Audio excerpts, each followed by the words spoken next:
Reforma da Previdência é debatida por horas na Comissão de Constituição e Justiça. A hora de votar ainda depende de acordo. Idade mínima é o tema de hoje da série especial sobre as mudanças na aposentadoria. E sessão solene antecipa comemorações do Dia Nacional do Exército.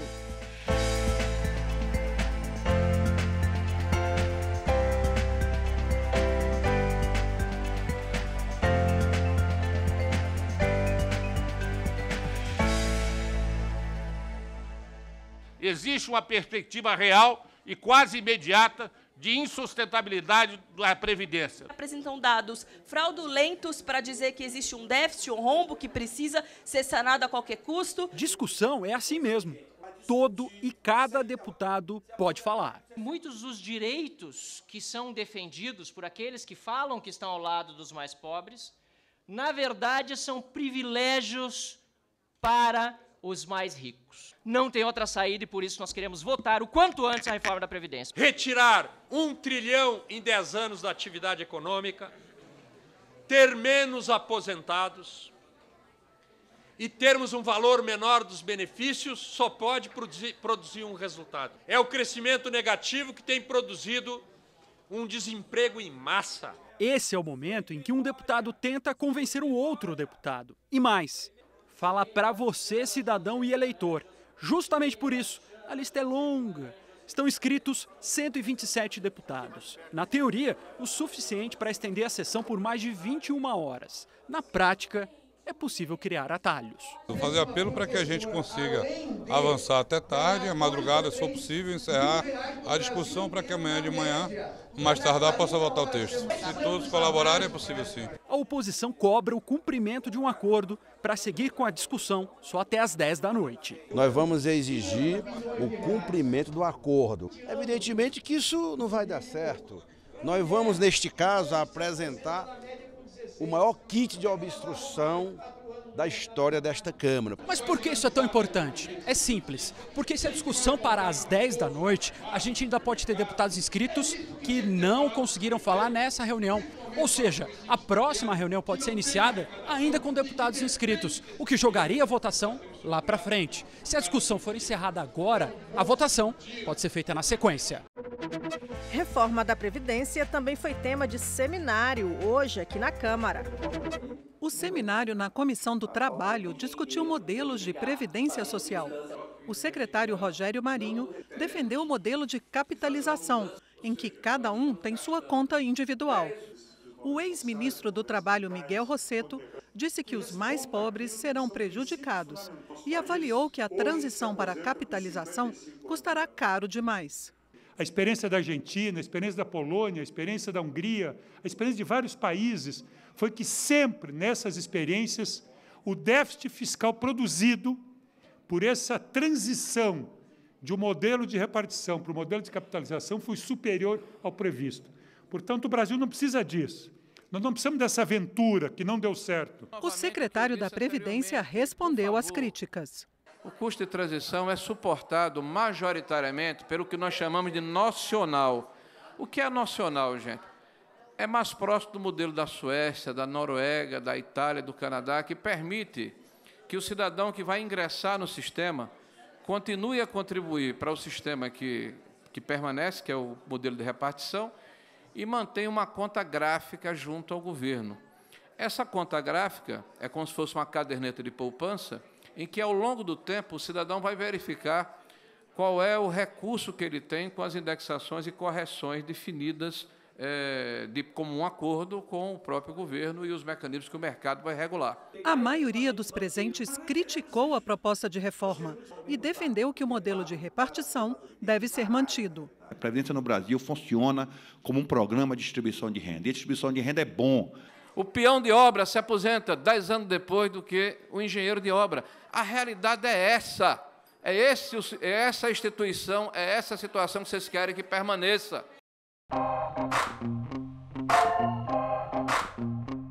Idade mínima. Essa é uma exigência que se repete várias vezes na proposta de reforma da Previdência. E a regra geral é bem simples. As mulheres poderão se aposentar aos 62 anos e os homens aos 65, mesmo que já tenham contribuído por 30 e 35 anos. 65 anos é um número que nos colocaria ao lado de vários países que exigem a mesma idade mínima para o homem. É o caso de Paraguai, México, Japão, Chile, Canadá, Austrália e Itália. 4 países já têm idades maiores que essas. Na Argentina e nos Estados Unidos, a idade de referência é de 66 anos. Na França e na Alemanha, a idade é de 67. Tem que ter uma idade mínima, sim. Não é justo que a pessoa se aposente com 50 anos, 49, 47 anos. Então tem que ter uma idade mínima. Mas a idade mínima não pode ser a máxima. O piso jamais pode ser o teto. Eles exageraram. 65 não é a idade mínima. E se for, então, qual é a idade máxima? Nós acreditamos que não precisamos ter uma idade mínima, não precisamos que temos uma regra de transição.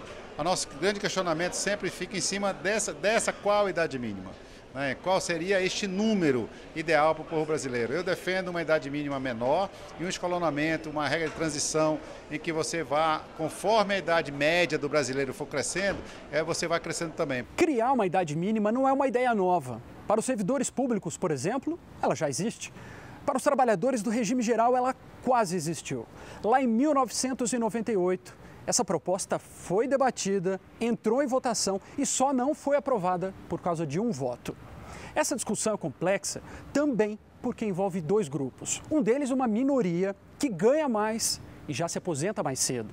Um outro, uma maioria, com pessoas que ganham até 2 salários mínimos e que já acabam se aposentando com uma idade mínima, de 60 anos no caso das mulheres e de 65 no caso dos homens. Nós precisamos equacionar para que aquele que hoje se aposenta aos 50 anos de idade, ganhando 20, 30 mil reais, não traga esse ônus para o trabalhador da iniciativa privada, que se aposenta com 65 anos ganhando um salário mínimo. 84% ganha até 2 salários mínimos e é essa parcela que, de uma forma ou de outra, ao longo da reforma, a gente vai ter que arrumar o modelo ideal para que ela não tenha um sacrifício que ela não pode dar. Esse é o grande desafio da reforma da Previdência: distribuir de maneira justa a responsabilidade e os benefícios da aposentadoria.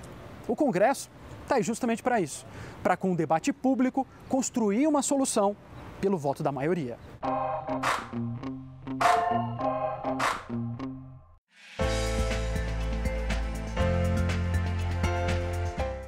A Comissão de Esportes da Câmara se reuniu para debater o Plano Nacional do Desporto, que está em análise na Casa há 21 anos, como explica o deputado Fábio Mitidieri, presidente da comissão. Ano passado, esse Plano Nacional do Desporto foi concluído pela Comissão de Esportes e enviado para o governo federal, através da Casa Civil, que precisa agora reenviar para a Câmara votar através de projeto de lei. É uma preocupação nossa, no momento que o Brasil perdeu o seu Ministério dos Esportes, passa a ter apenas uma Secretaria Especial do Desporto, ter o seu Plano Nacional do Desporto aprovado seria uma conquista após essa perda que nós tivemos do status de ministério. A deputada Flávia Moraes foi autora do requerimento para a realização da audiência pública e está otimista quanto à aprovação do Plano Nacional do Desporto. Foi um plano que foi trabalhado em conjunto, né? A comissão ela criou um grupo de trabalho que atuou permanentemente junto ao Executivo na construção desse plano. Eu acredito que chegando na casa ele vai ter uma aprovação rápida, é claro que vai ser mais debatido, mas com certeza ele está bem preparado para atender essa lacuna que existe hoje em relação à política pública do esporte. Hoje são mais de 7 estados que destituíram as suas secretarias e municípios aí, nós estamos com mais de 600 municípios. Esse é o grande desafio.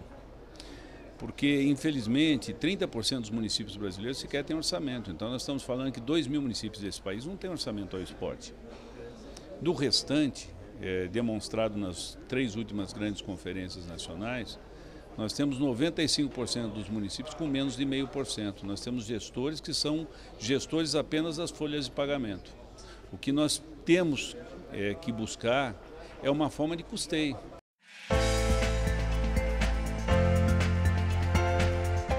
O Dia do Exército Brasileiro, comemorado no próximo 19 de abril, foi lembrado numa sessão solene no plenário Ulisses Guimarães. O presidente da Câmara, deputado Rodrigo Maia, abriu a sessão solene em homenagem ao Dia Nacional do Exército.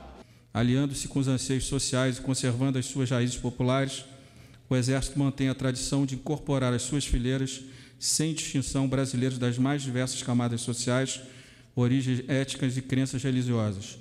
Todos são acolhidos e preparados para tornar-se não só bons soldados, mas, sobretudo, melhores cidadãos. Com a presença dos militares, o plenário Ulisses Guimarães ficou coberto com as cores do Exército. O orgulho de ver esse plenário verde-oliva.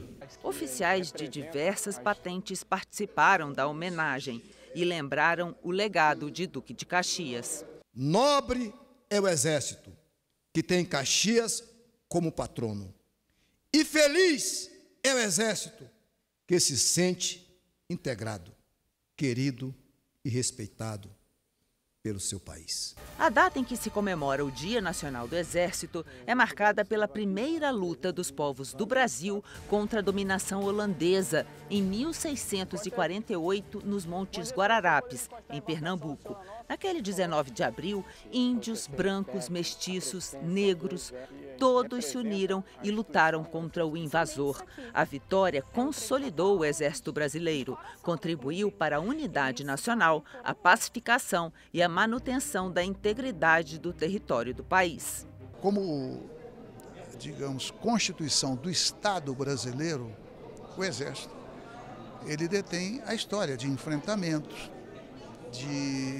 da consolidação do Brasil como uma única nação, essa identidade, esse papel, essa disposição de defender a pátria, a nação brasileira. Portanto, o povo brasileiro é um papel insubstituível. As ameaças na fronteira, talvez tenham mudado, mas elas não foram cessadas. Elas continuam. Mudaram a característica de uma ameaça de uma invasão para uma ameaça de uma penetração de drogas, de armas, de tráfico de pessoas. As ameaças continuam. Por isso é que nós não podemos deixar que as nossas tropas estejam nem um minuto sem condições de serem empregadas. O papel do Exército nas forças internacionais de manutenção da paz das Nações Unidas também foi lembrado. A instituição que é lembrada por sua engenharia na construção de estradas e outras obras de infraestrutura, nas operações de garantia da lei e da ordem, quando há necessidade da presença de uma instituição confiável para garantir a lei e a ordem. Na mão amiga que está presente em ações humanitárias, como no apoio aos venezuelanos em Roraima, na Operação Acolhida, na presença em missão de paz no Haiti, onde o Brasil ajudou a reconstrução daquele país. Ao final da sessão solene, todos, de pé, cantaram o hino do Exército. A paz queremos com fervor, a guerra só nos causa dor, porém se a pátria amada for um dia ultrajada, lutaremos sem vigor. Esta edição termina aqui. Para mais informações ou para rever nossas reportagens, acesse www.câmara.leg.br. O Jornal da Câmara volta amanhã. Até lá!